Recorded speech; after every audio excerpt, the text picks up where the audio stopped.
Good morning. Morning.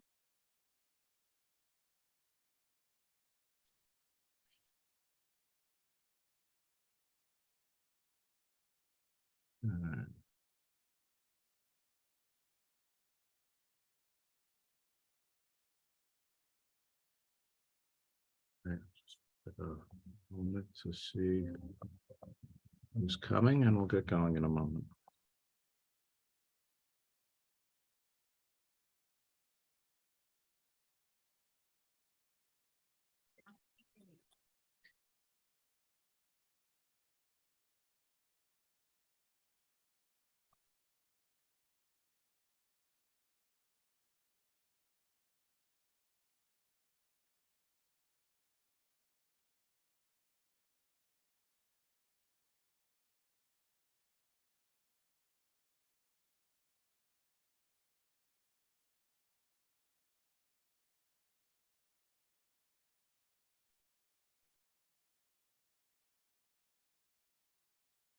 Mahmoud, are you in California now?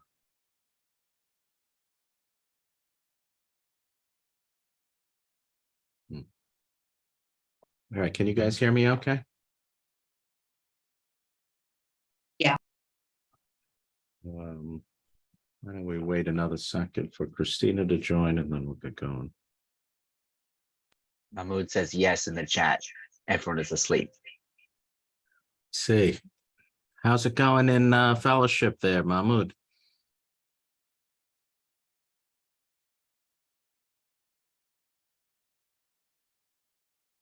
Well, Mahmoud also needs to take a little rest. Starting in camp today. All right. Good luck with Dr. Peng and all of my friends over there. All right. Why don't we, I guess I don't see Christina, but I'm going to give another second or two and then we'll get going. She's here. She's just got into the wrong Zoom, so she's logging on right now. Okay. Thank you. All right. So as you've probably seen, a lot of these EP meetings, what I try to do is make it mostly a potpourri of various things. And what I also try to do is to constantly re-review the same things over and over again, because I think, well, that helps me remember things. And I think that in electrophysiology, there's a tendency to forget stuff. You learn it, then you don't use it for a while, and you kind of forget it. EP seems to be one of those topics that people forget a little easier than others. So you're going to see the same topics quite consistently over and over again. And one of the things I also will do is each week I'll try, for at least in the beginning, to go over some different drug classifications so that you remember, learn a little bit about drugs. So today we're going to start actually with class 4 antirhythmic agents, which is calcium channel blockers. So you all remember that there's a so-called von Williams classification of antirhythmic agents. And there are 4 main antirhythmic classes. The first are the sodium channel blockers, class 1, or voltage-gated sodium channel blocking agents. Class 2 are the autonomic inhibitors, specifically beta blockers of various different types. Class 3 agents are potassium channel blockers and openers. And then class 4 are the sodium channel modulating agents. And so today we're going to discuss sodium channel blocking agents, or class 4 von Williams class. So the 2 most important ones in pediatrics are verapamil and diltiazem. Both of these agents work to slow the calcium channel cells of both the SA and AV node, and they both depress automaticity. Remember, we talked about how at the sinus node and the AV node, there are these calcium channel cells which have natural automaticity. And so they depress automaticity, they decrease conduction velocity, and they increase refractoriness in the AV node and the SA node. And this is the reason why they are especially good for treating AV reciprocating tachycardias that involve the AV node. Classic example being ORT. Another one would be AVNRT. We all, of course, in 2023, when dealing with an infant or a child with SVT, the first agent we would usually try IV would be adenosine. But it's important to remember that adenosine clinically wasn't really available much before about 1989, 1990. So up until that time, and you can talk to Dr. Arnon about this, Verapamil was by far the most commonly used agent to terminate SVT in almost all age patients except for newborns. And so you would give this agent, and it doesn't work as quickly as adenosine, so it was a little less exciting, but that was all we had, apparently, at that time. Verapamil and diltiazem generally do not have any direct electrophysiologic effect on atrial or ventricular myocardium, except the slow channels, which may be important to myocardial early after depolarization. And this may play a role in certain types of arrhythmias. The most important one theorized to be Bell-Hassen's tachycardia, which you'll remember is a form of ventricular tachycardia arising from the LV outflow tract. And this may explain why verapamil is particularly effective for that special arrhythmia. And we'll go over Bell-Hassen's during the year as well. Both of these agents are well absorbed from the gut, but only 30 to 40% is bioavailable after the first pass metabolism. And very little is left when it's excreted in the urine. The verapamil elimination half-life is about 5 to 12 hours, and diltiazem's is shorter at 3.5 hours. And both can be given IV, but verapamil this is probably the most important point I'm going to make today. Verapamil is much more hemodynamically embarrassing. And so one has to be very, very careful when administering that agent IV. And again, they can cause hypotension, particularly with a fast push. And I've talked about this in the past, but verapamil comes as a relatively concentrated IV agent, so it needs to be very aggressively diluted, and it needs to be delivered very slowly. And typically, I would recommend mixing it with like 50 mLs and running it over 10 or 20 minutes. And in the cath lab, sometimes we used to use it a little more often in the cath lab for AV blocks, sometimes when we were doing ablations and things. And it just seemed no matter how slowly we tried to manually inject it through a sheath in the groin, we always got hypotension associated with it.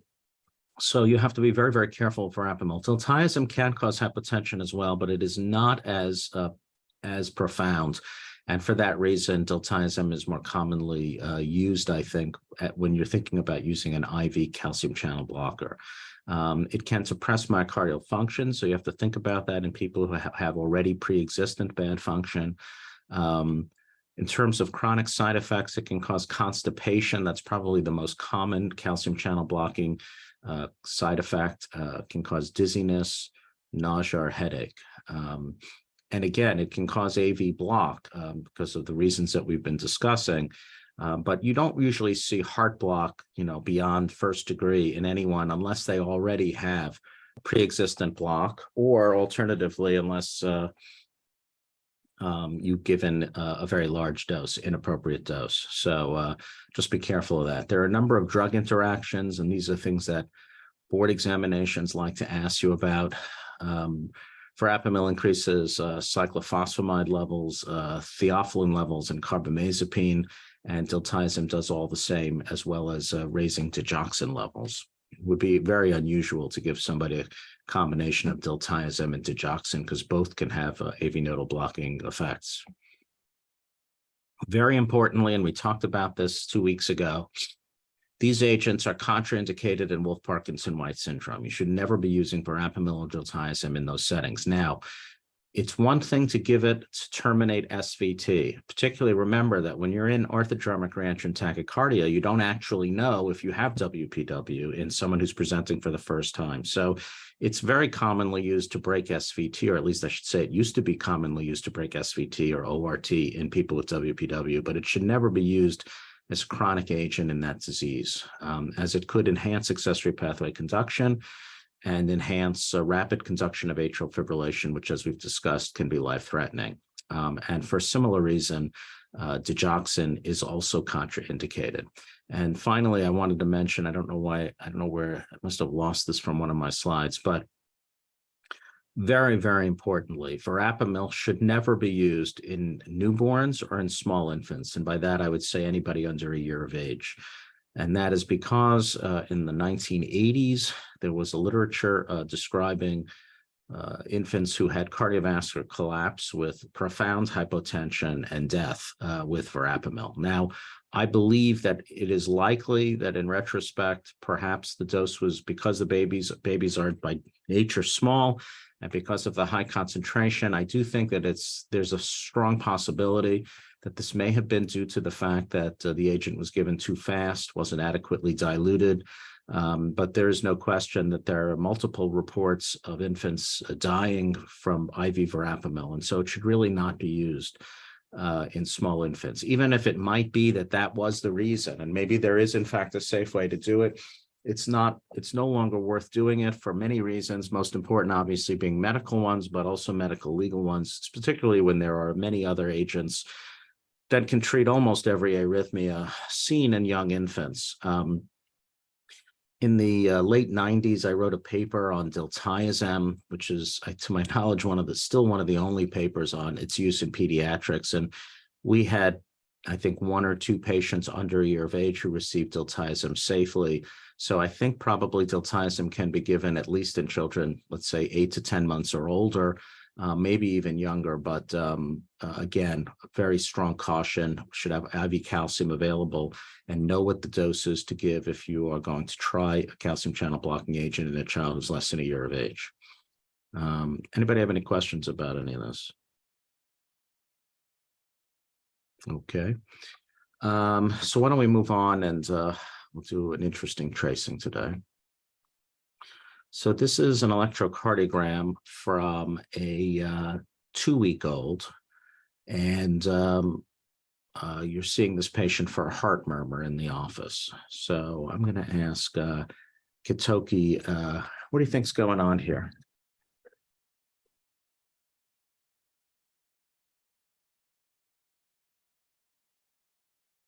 Kitoki, I don't know if you realize you're muted.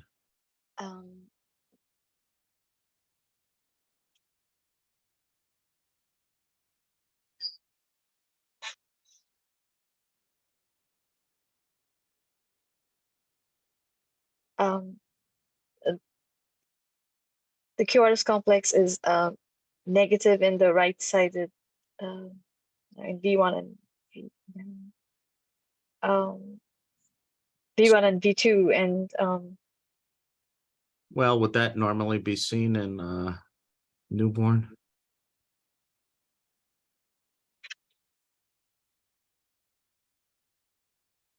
Why don't we start from first principles? Do you think we're in sinus rhythm? Do you see a P wave before every QRS and a QRS after every P wave? no, in lead 1 there's a P wave before the first one, but not before the second one. So no, I don't think we are in sinus rhythm. Right, and I think you'd agree that in AVF, right? So normally we want to look in 1 in AVF, right? Because if the P wave is upright in leads 1 and F, it usually suggests that the P wave axis is between 0 and 90 degrees, which would be a good indirect suggestion that it's coming from high in the right atrium. So the P wave that we do see, we see 1 here, right? And then we see a little one here. Can't really see them very easily in this lead. Maybe there's a P wave superimposed on a T wave here, but it might be coming from there. But I agree, there's not a P wave before every QRS. What about the axis of the QRS? So both 1 and AVF are positive. So so it's it'll and I'm looking at so it's going to, the axis is going to lie between 0 to 90 degrees. Okay. And so where would the axis normally be in a 2-week-old?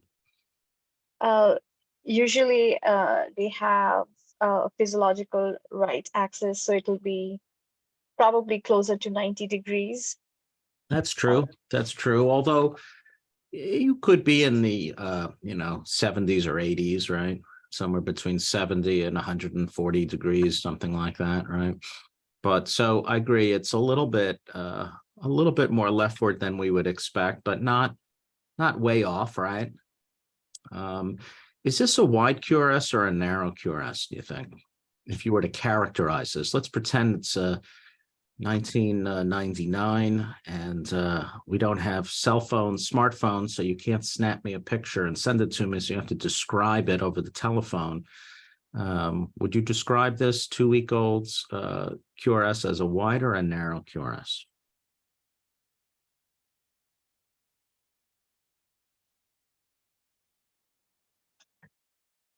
I would call it a wide QRS. Why do you say that? I agree with you, by the way, but why would you say that? Counting the number of small squares, and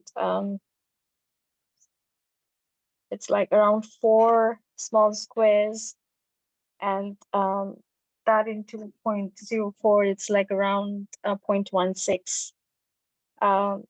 Well, I don't think it's quite that wide, right? I mean, I think it's, first of all, this is a bit of an unfair question because you can barely see the small squares because this tracing is so old.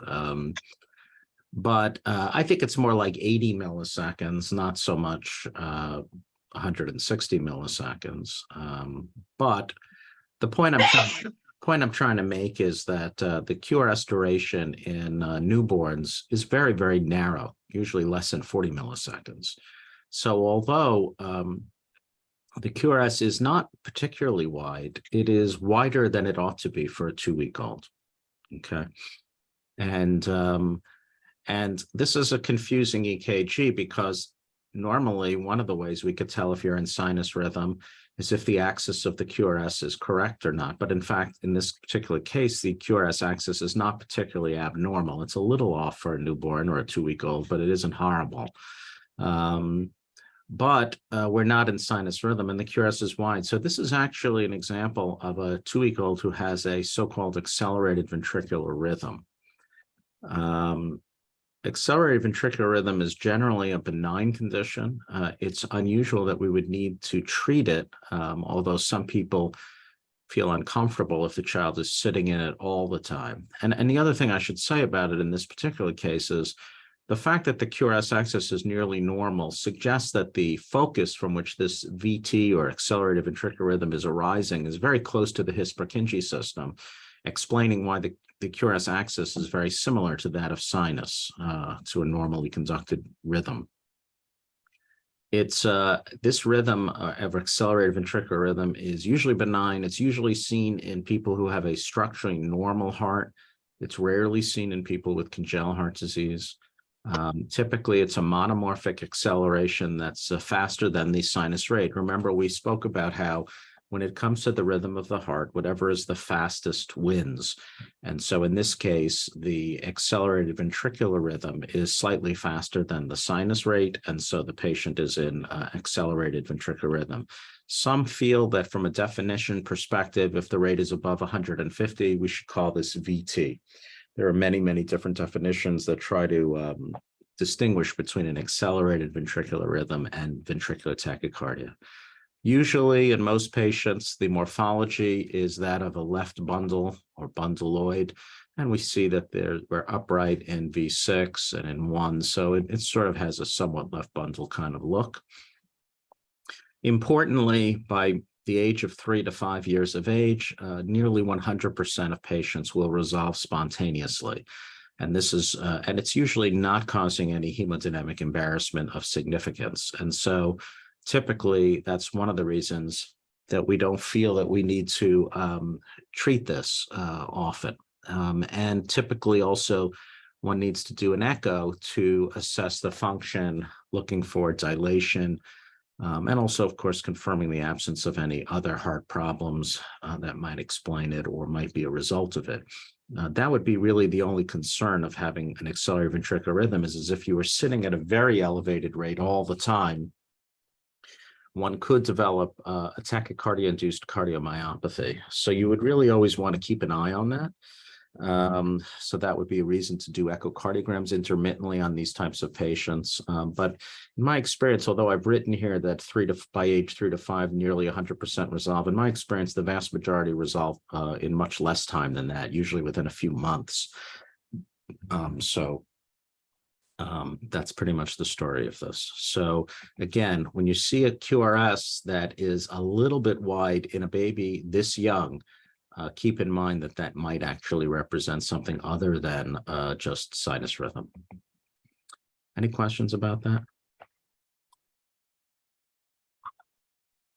I have a question. Sure, Maya.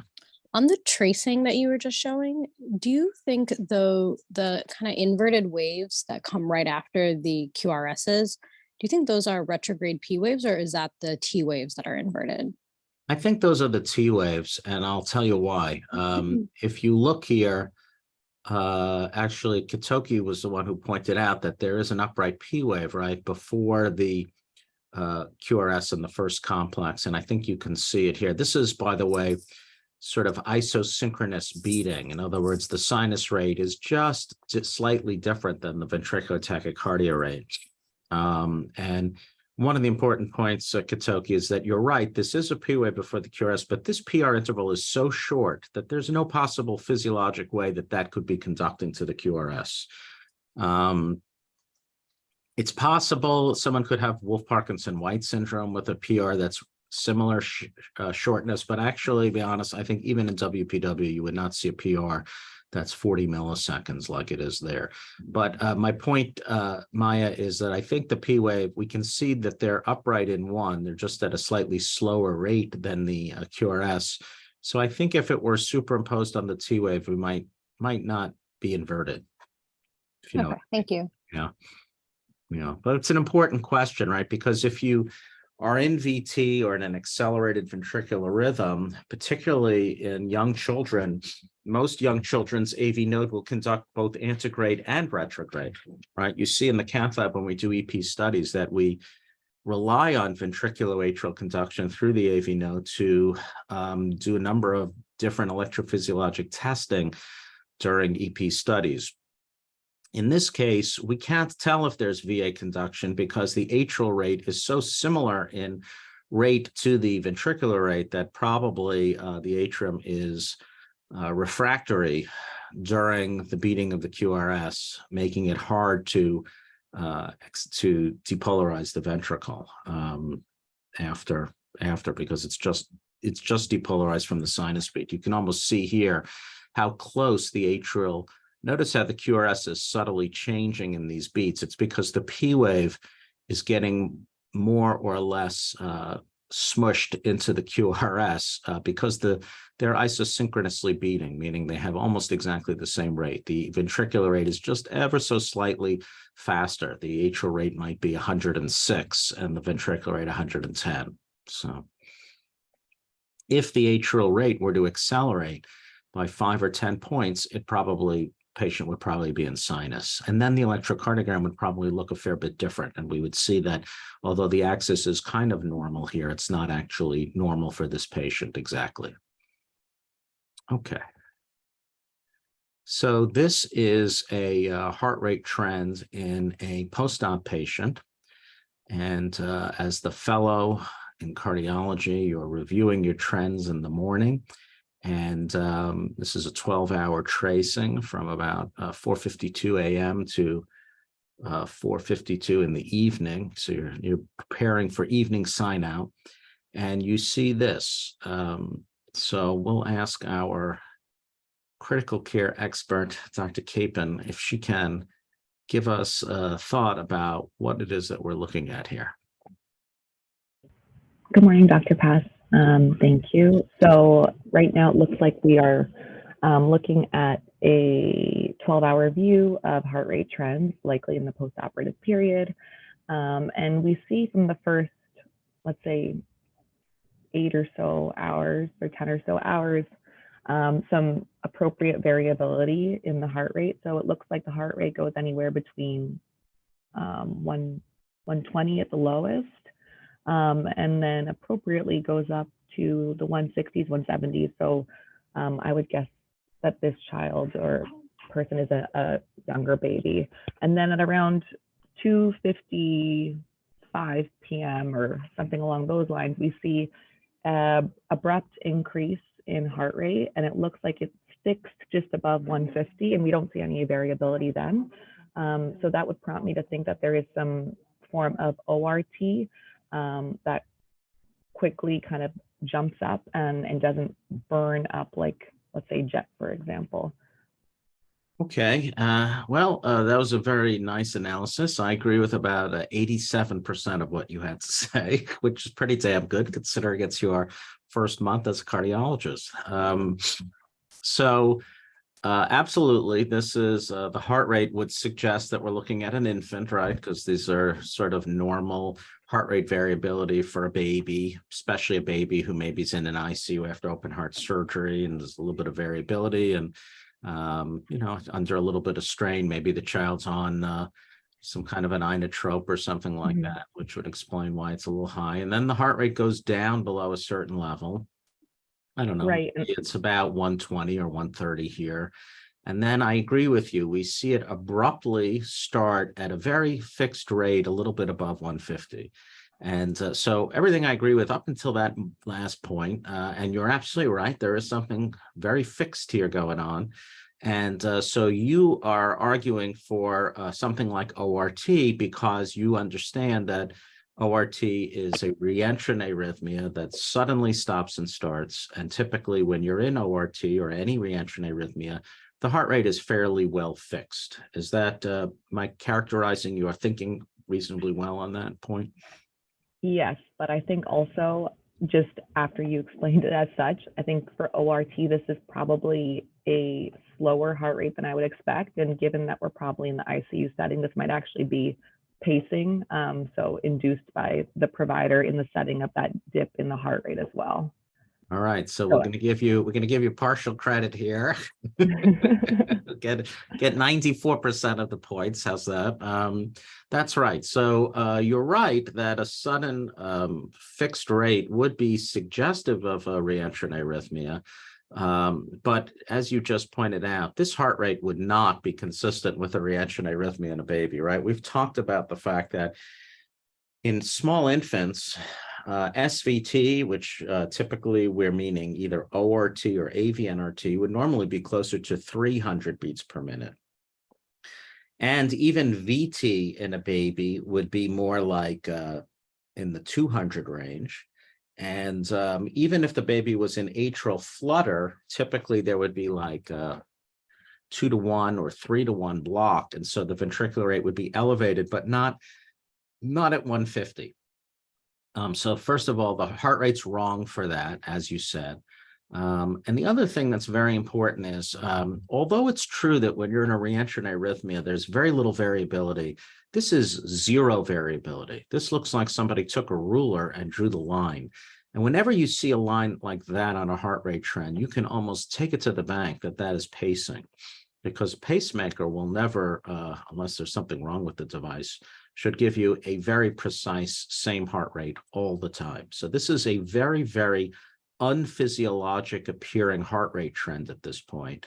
Even if somebody were in ORT, and even if there were a form of ORT at 150 beats per minute, and there are some people who do have tachycardias at that slow of a rate for reentrant arrhythmias, particularly older patients, their heart rate is never this fixed. Although I teach you, and people will teach, that in ORT or in AVNRT in a reentrant arrhythmia, the heart rate is quite fixed and stable at a certain rate. It actually does vary. In fact, one of the distinguishing points between AVNRT and ORT is that the R to R interval will actually vary in AVNRT a little bit more than in ORT. In both of them, there's some variability. If you actually measure it with calipers on the EP computer, you can see that there may be a 2 to 5 millisecond variability from beat to beat, even in a reentrant arrhythmia. And people with AVNRT tend to have even bigger variabilities, maybe 10 to 20 millisecond variability from R to R interval, which can be helpful when you're having difficulty distinguishing between the two. But the point I'm trying to make is that although the line would look kind of like this if you're in a reentrant arrhythmia, it would not look this fixed like this, like someone drew a ruler. So when you see that, you should always be thinking that this is pacing. So yes, so this is somebody who the provider obviously was concerned about the heart rate hanging out in this lower range and decided to start pacing the patient. We know that this was an intervention from a specific person and not the device being set at a certain rate and it falling below, right? If the patient, let's say in this case that we had the patient programmed VVI at 150, okay? Then we should have seen pacing earlier, right? The pacing should have started here. But it's clear that somebody this is almost certainly programmed either at 150 or 155. But the heart rate intermittently does go below 150, and yet we're not seeing any pacing. Like this point here, right? We should see pacing at a straight line. So this suggests that somebody looked at this, did not like what they were seeing, walked over, plugged in the pacemaker, turned it on, and set it at this rate. Okay. Because if you had set it at, say, 150, there should have been periods in here when we're below 150 where we would see that straight line again. So you'd see variability, straight line, variability, variability, variability, straight line, variability, straight line, variability, and then on and on. So this was, you're correct, probably somebody walked over and turned it on for some reason. And, you know, the decision to turn on a pacemaker in a patient is typically a clinical decision based on the heart rate and the cardiac output. And you know, as we'll learn through the year, every patient responds differently. On the one hand, you might think that pacing at 150 would be better, but it might be that being in a slower sinus rate for a particular individual patient might be associated with more cardiac output. So one has to sort of almost experiment at every single patient's bedside when you're making these decisions to determine if it's the right one for a patient. We'll do one more tracing today. All right, so this is a Zio tracing of a patient who has long QT syndrome. And the point I'm just trying to make is, does anybody know why do we perform ambulatory electrocardiograms on people who have long QT syndrome? Let me ask Tulsi. Tulsi, why do we order, right? Like we know, for example, or we hope that our long QT patients most of the time are not having arrhythmias, or else they might be fainting with some regularity.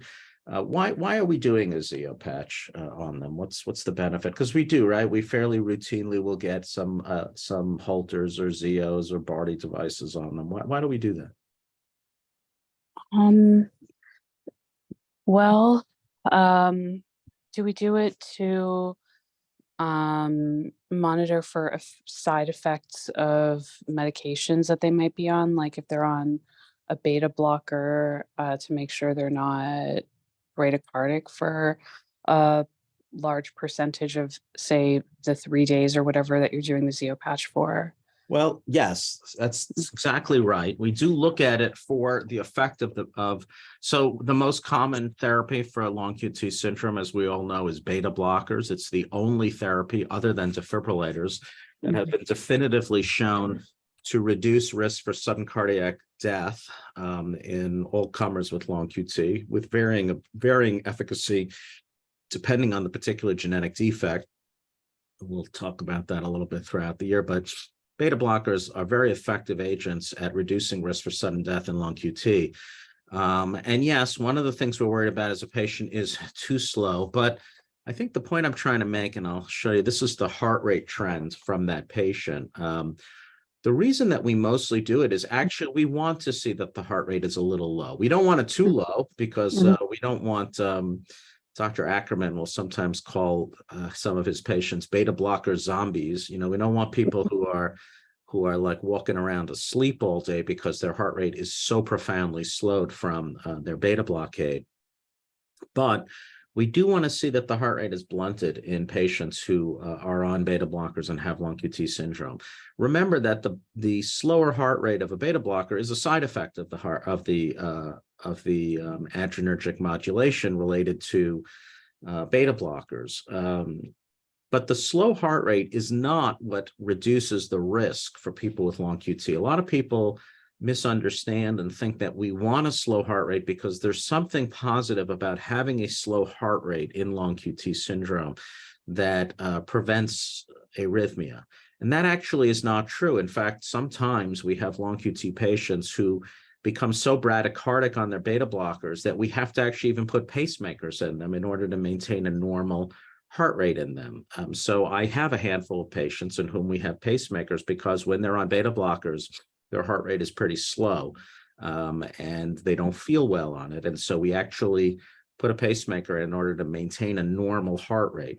But we use this side effect, the blunted heart rate, as a mechanism of recognizing if we're on an adequate dose. We want to see that the heart rate does not vary very much over a 24-hour period. And if we look in this particular tracing of the heart rate, and this is probably, of course, when we do these ZIA, we're looking to see if there's any occult arrhythmia. So that's obviously important. Although almost always we don't see anything like that. Sometimes you do. You're looking for things like T-wave alternans, which can precede an episode of VT. But again, thankfully, most of the time we don't see that.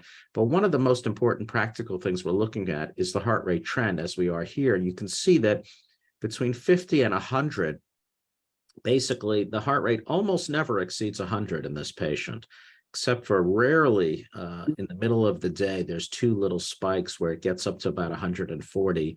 And if you imagine that this is, say, like a 9 or a 10-year-old, that would still be a fairly low maximal heart rate. And certainly most 9 or 10-year-olds don't live in this range most of the time. They would be at the top of this range and their blue bar would be, sort of extending up to the 120 range. So this would be a reasonably good sign of beta blocker effect. And this would be a kind of heart rate trend that we would like to see in somebody who's on beta blockers as sort of indirect evidence that we're on a good dose. So whenever we start beta blockers or put patients on them, particularly children who are growing and whom the dose may effectively become lower as they get larger and bigger, we always want to keep track of what the heart rate variability is, because in childhood, we have to increase it. Additionally, in addition to doing these types of monitors, we should be stressing these patients on the stress test every once in a while also to confirm that the heart rate isn't varying. Now, once a patient gets to a certain age and size and they're basically fully grown, if I've documented that the heart rate is blunted and maybe they had a stress test at, say, 17 and everything looks fine and the child is not growing anymore, I might stop doing stress tests, but I certainly would continue intermittently doing ZIOs or Holter monitors in order to confirm that not only is there no arrhythmia, but importantly that we're seeing this blunted heart rate trend, which would indirectly suggest that the dose of beta blocker is probably okay. There's actually fairly little evidence that high dose beta blocker is profoundly more protective than low dose, but it's mostly because it hasn't been studied. I think most people feel that you should try at the very least to get the heart rate blunted pretty significantly in order to have the maximal benefit of a beta blocker in a person with long QT syndrome. Any questions about that? Yeah. May I ask a question about that? So do you do the same thing with patients who are on beta blockers for other reasons, like SVT or something, who's, for example, a child who is on a beta blocker for having had for like WPW, but are too small to get an EP yet? Yeah. Yeah, I mean, that is certainly one of the things we look at. Absolutely. I mean, in those patients, though, right? So what are we worried about in long QT patients? We're worried that they're going to die, that they're going to have torsade, and that will result in ventricular fibrillation. People with SVT, of course, SVT is dangerous, but it certainly doesn't carry on average the same risk. And so, although, yes, it would make us feel better to see some blunting, as a general rule, we are not as aggressive in beta blocking patients who have SVT as we would be long QT. And the reason for that is because it's not always that easy to be, with a slower heart rate, you will not feel as well. Now, thankfully, most young children will adapt very easily to a beta blockade, but it's not uncommon that we make a diagnosis of either SVT or long QT in an older child. And one of the things that we struggle with in older kids is getting used to being on a Nadolol, for example, in a teenager. When you're not used to it, it's interesting, but it's been my experience that when you start beta blockers as a very young infant for, say, long QT syndrome, children tolerate it extremely well. But when you start it as an older child, they don't. And the same thing for SVT. In fact, I often joke that, atenolol is the electrophysiologist's best friend because it seems like everybody who's had an ablation has failed atenolol. And that's because people don't like the way they feel sometimes on beta blockers. So when we're treating somebody for SVT, although it would be nice to see this degree of beta blockade, probably it's a high dose, and probably the patient is not going to love the way they feel when they're on that much. But yes, that is one of the things. What we're really looking at, though, when we're doing ZEOs on those patients is more whether they're having occult SVT, because a lot of kids who have SVT may have episodes and they're not aware of it. Similarly, we have patients who say they feel it all the time, and then you're fascinated to see that on their diary that they're feeling only sinus tach, and they may even have episodes of SVT that they don't feel. So there are a lot of good reasons to do a ZEO in an SVT patient, but looking at the blunted heart rate, although part of that is I don't usually try to achieve that, because in order to achieve that, you may have to really make a patient have to adjust to, one way, as you could say, since I am a peddler in ablations, that I should try to blunt everybody so everybody feels a little lousy and wants to have an ablation. But obviously we don't want to do that, as I'm just joking. And we want people to have a high quality of life. So practically, probably if we wanted to achieve this type of degree of blunting from our beta blockers, probably more people would be well controlled on medication than are. But we generally are not as aggressive because we know that patients don't like the way they feel with very high doses of beta blockade, and because we have an alternative therapy which is relatively safe and carries a high likelihood of being successful, which is, of course, ablation. So, Gotcha.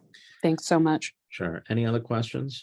Can I ask one more question about this? So you're mentioning, like, obviously when patients are more full grown, and like you mentioned, maybe not doing stress testing and things as often, but for children that are growing, like, do you have a general framework in your mind of how often you would do ZEO to, like, is that like an annual thing, or based on like when you're changing the dosage for them, or kind of how do you think about that in terms of frequency of checking?